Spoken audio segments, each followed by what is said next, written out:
The meeting on the morning of October 14th was supposed to last 8 hours. By the time it was over, an 18-month plan had unraveled, and a merger worth over $1 billion had survived by a margin so thin it still doesn't seem real. It started at 9:40 in the morning in a utility closet. East-West East Freight didn't get to where it was by accident. 2 brothers.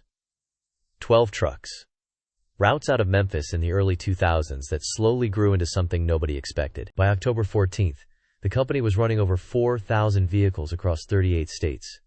Third largest private fleet in the country. That number, third, had always been the one thing the executive team couldn't make peace with. So when the opportunity came to merge with the fourth and fifth largest carriers simultaneously, the answer was yes, before the paperwork was even drafted. One combined entity would sit at the top of the industry. Nothing else would come close. And there was a plan to keep this merger from being looked upon as a monopoly, as there were still 2 huge companies jockeying for superiority. The meeting was for senior management only. No exceptions. Devin Jones, a young African-American, was relatively new to the company, having only been in his position for 4 months. He was not senior management. He was in charge of a small regional dispatch team and had no clearance for the executive floor. But he had a vape pen, a weak moment, and only one private place he could think of to get a quick charge of nicotine. He remembered that the utility closet inside the executive men's restroom was usually unlocked. He knew because most of the executives used it as a smoke room. It was kind of an internal company secret, but when he got there, he found that it wasn't unlocked that morning. He tried the handle, found it stuck. He reached into his pants pocket and found the spare keycard he'd borrowed from a maintenance worker weeks earlier, but had never returned it. He'd used it for the same reason he needed it today. The door opened again. He stepped in. He took one slow inhale and exhale of his vape and told himself it was the last one. He was still in there when the bathroom door opened. 3 men walked in. He heard footsteps stop, then the careful, deliberate sound of someone checking every stall, one by one. When the footsteps reached the utility closet, the handle moved. It held. To his relief, if he was caught vaping, it would be a write-up at least, despite everyone knowing about the room. There was a silent pause beyond the door. Then the conversation began. They weren't whispering. Whispering draws attention. They spoke in the kind of controlled, low voice you use when being overheard is the thing you're most afraid of. Devin pressed against the back wall and stopped breathing. One man laid out the plan. A virus. Pre-built. Pre-tested. Not designed to slow a network down. Designed to destroy it permanently. Files deleted. Data corrupted across a national infrastructure. The kind of damage that takes months to reverse. If it can be reversed at all. The targets were the other 2 companies sitting in the merger meeting at that exact moment. Both of them. At the same time. The window was today. Right now. The merger's final phase involved syncing all 3 companies' technology systems through an AI alignment protocol. The afternoon integration session was scheduled to begin at noon, and the moment that connection was live, the virus would move through both networks like a fire through dry paper. Clients left with no service. Routes gone. Years of operational history wiped. The only carrier left standing would be the one whose representatives were in this bathroom. All they needed was access to the main computer center. And they already had a way in. Her father had appointed Angel Ward to oversee the entire technology integration personally. She was the VP of East-West East Freight, the most trusted person on his team, and she was already inside the room where the final sync was being prepared. It was a keycard room, and she would be the only one inside when the process began. 2 of the men would break away from the meeting early enough to locate her. The other would stay behind to alert the other 2 if something went off schedule. The one doing most of the talking repeated that the other 2 must get to Angel Ward in time. We're on a strict timeline, nothing moves without her. Then they left. Devin waited. 60 seconds. 90. He opened the door and walked into a hallway filled with over 20 executives on a session break. Name badges from all 3 companies. Conversations overlapping. No way to identify 3 specific voices in a crowd of people he'd never met. No recording. No names. Nothing but what he'd heard, and the certainty that he had maybe 2 hours before the integration went live. He didn't go to HR. He didn't call security. He knew exactly what would happen if a dispatch manager from the 3rd floor walked up to a senior executive and said he'd overheard a cyber attack being planned in the bathroom. The executive bathroom, of which he wasn't technically supposed to use at his pay grade. In a nutshell, he had no proof. He had no standing in the company for anyone to give him the benefit of the doubt. What he had was a legal pad, a fast hand, and a coworker named Dame in the technology division who he'd helped out of a scheduling problem 3 months earlier. His biggest concern was Angel Ward. He wasn't sure what would happen to her or what the men would do to her to get that virus into the computer mainframe. If all else failed, he would have to tell security about the plot at that point. No one would allow the company VP to come to harm. They would check on her if they believed Devon's story or not. The truth is, until something happened, there was no proof that anything would happen. That's why he needed Dame, because he now remembered something Dame had shared with him earlier in the week. He found Dame in under 10 minutes. Dame had been carrying something for weeks and hadn't known what to do with it. A ghost login. A credential that didn't match any scheduled technician had accessed the AI integration system once, ran a brief diagnostic, then vanished. He'd flagged it internally and been told it was probably a test account activation. He hadn't been satisfied with that answer. When Devon told him what he'd heard in the closet, Dame pulled the full access log for the integration server and matched it against the approved roster in under 4 minutes. The ghost credential traced back to an internal test account, the kind that required deep administrative access to activate, the kind that someone overseeing the entire integration process would have. They had a direction. They didn't have a name yet.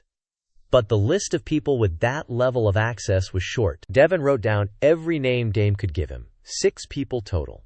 4 of them were in the main boardroom with confirmed session attendance the entire morning.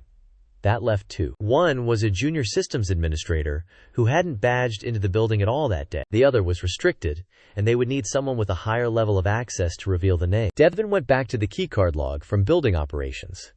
He wasn't looking for the 3 men anymore. He was looking for a timeline. That mystery person had entered the technology wing 40 minutes before the morning session started. 40 minutes before anyone else from the executive team had badged in anywhere near that floor.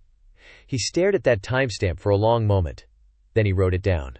As expected, the next person shown to keycard in was the VP, Angel Ward. Dame was transferring files to a secure partition when Devon came back with that information. He didn't get to finish. Within the hour, Dame received an internal message notifying him of an immediate consulting reassignment to the Pacific Northwest Division, effective today. His access credentials were suspended before he even had time to close the laptop. Someone inside the organization had moved faster than either of them expected. Devon now had no partner, no internal access, and less than 90 minutes before the afternoon integration session was scheduled to begin at noon. He needed someone with authority, someone who could halt the process before the window opened.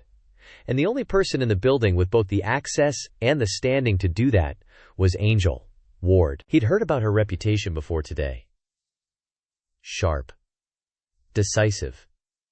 The kind of executive who actually answered when something went wrong. Her father had trusted her with the most sensitive phase of this entire deal, and from everything Devon had seen, that trust seemed earned. She was also, as far as he could tell, a potential victim.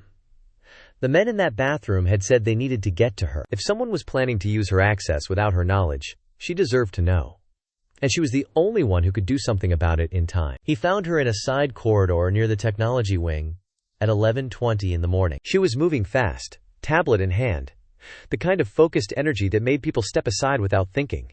He stepped in front of her anyway. He kept his voice low. He told her about the closet, the 3 voices, the virus, the plan to push it through the integration system the moment the AI sync went live. He told her that a ghost credential had already been planted inside the integration server by someone with deep administrative access. He told her that Dame had found it and been transferred out within the hour. He told her the window was closing and that she was the only person with the clearance and authority to stop it. She listened without moving. No alarm. No urgency. Just a stillness that he read, in that moment, as someone absorbing a serious threat and preparing to act. When he finished, she asked 2 questions. She asked how he had gotten into the executive restroom. Then she asked whether he had told anyone else. He answered both. Honestly. The borrowed keycard. Dame as the only other person who knew. She nodded. Her expression didn't change. She said she appreciated him coming to her. She said the situation was more complicated than he understood. Then she said, "Thank you again, but I'm on a strict timeline. I assure you nothing moves without me." Wait. Those were almost the exact words he'd heard one of the men say from the closet that morning. Almost word for word. Devon didn't respond. He couldn't. For 3 full seconds he stood completely still in that corridor while the shape of everything he thought he knew rearranged itself around those specific words. He had spent the last 2 hours trying to protect her. He had just told her everything. Who had helped him, what they had found, and that Dame was already gone. He had walked up to the person running the operation and handed her a complete inventory of everything standing between her and success. She watched him put it together.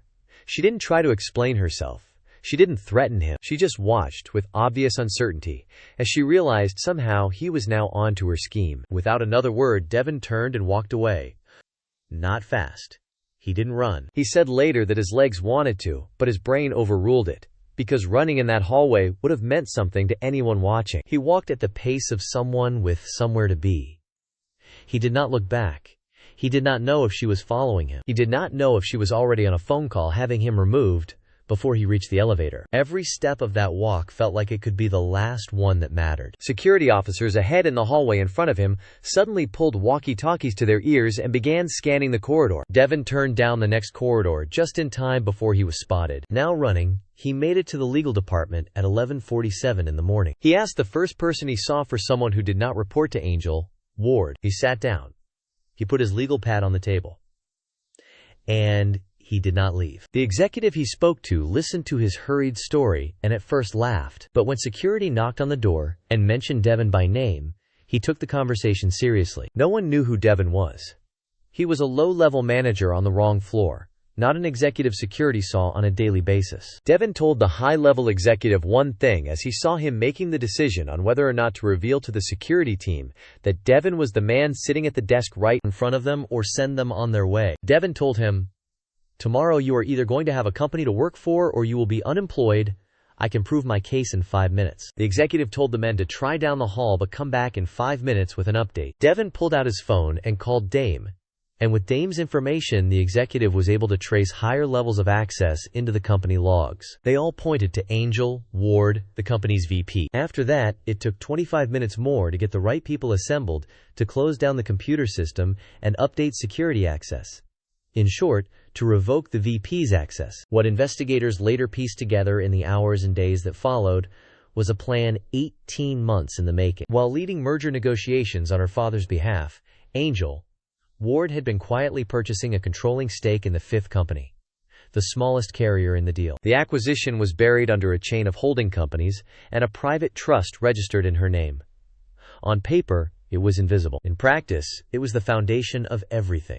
Her father had decided the CEO role for the new combined company was going to her younger brother. He was 29 years old, 5 years her junior, a man she had watched get quietly groomed for a position she had spent a decade earning. She had been given the most critical role in the most important deal the company had ever made. Not as recognition, but as a task. She was the person her father trusted most. She was just never going to be the person he chose. So she built a different outcome. The small company she controlled would prevail.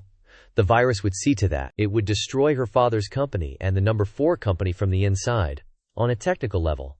And it would do so at the moment they were most exposed. Let her father's company absorb the chaos, and she would actively redirect clients to her company. Then sit as the controlling shareholder of the only other surviving carrier in a market that had just lost 2 of the largest competitors. Her father's company would be in turmoil. Her brother would have nothing to lead. And Angel Ward, by default, would own one of the most valuable positions left standing in the industry without ever needing anyone's permission. The 3 contractors in the bathroom had been hired through a shell firm tied directly to the same trust structure. Once the scheme was exposed, the technology integration between the 3 companies was halted at 2:15 p.m. Under the cover of a system readiness review. Angel Ward was escorted from the building immediately and was placed on administrative leave before 3 p.m. She claimed 100% innocence and vowed to clear her name.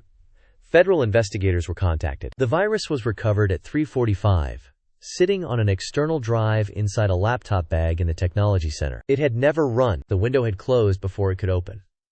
The merger was complete on paper, but not in real-world application, costing the newly formed company tens of millions of dollars as the 2 remaining companies worked through full security audits. Legal restructuring throughout. Several executives close to Angel Ward resigned quietly in the weeks that followed. The 3 contractors were arrested within 2 weeks of the investigation opening. They too claimed innocence, but could not provide a convincing reason why they would be in a high executive meeting that they should have known nothing about. Months later, Devin Jones was promoted to Regional Operations Director. No press release. No announcement. He asked for that. Angel Ward was indicted on charges including conspiracy to commit computer fraud, securities fraud, and corporate sabotage. She has officially denied all charges. Her father has not made a public statement. The whole thing, from the closet to the virus recovery, took less than 6 hours. When investigators asked Devin what went through his mind when she repeated those words in the hallway, he was quiet for a moment. Then he said he didn't think anything. Not right away. He said the feeling wasn't fear and it wasn't anger. It was the specific, hollow sensation of realizing that the person you went to for help was the reason you needed it. He went into that closet to quit something small. He came out carrying something he couldn't put down until it was finished. That's the only reason the merger survived. This is a story of fiction. If you enjoyed this story, please press the like button and become a subscriber. Join our free priority email notification group so you never miss an episode when they post. YouTube won't always notify you, but we will. Plus, our priority group gets a $30 monthly cash incentive just for signing up. The link and more details are in the description below. Thanks for watching.